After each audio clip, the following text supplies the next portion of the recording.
Привет! Вы на канале Анна и Нелли.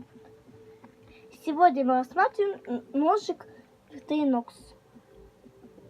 Что такое товар?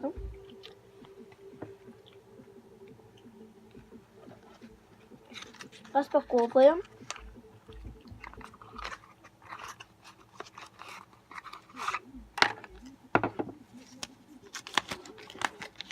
Инструкция.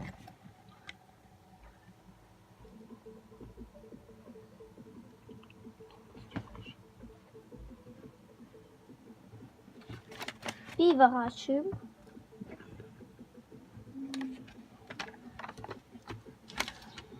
А вот сам нож. Вот колечко у него. Здесь у нас Щипцы.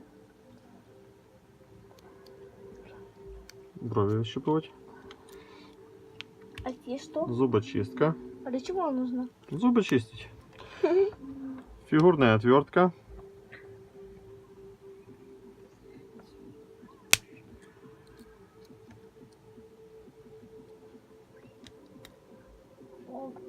Нож. Честный такой.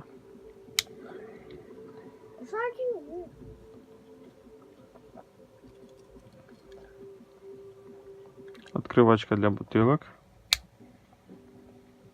Еще такая открывачка для бутылок. Такой ножик. Очень Ножик острый, очень чтобы не порезаться.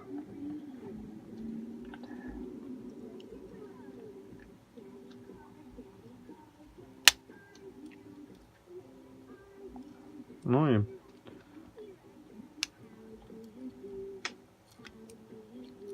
чуть было не упустили.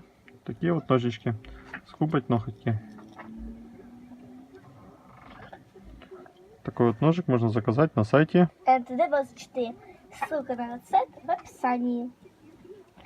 Ставь лайк и подпишись на канал Анны и Нелли. Всем пока-пока. До скорых встреч.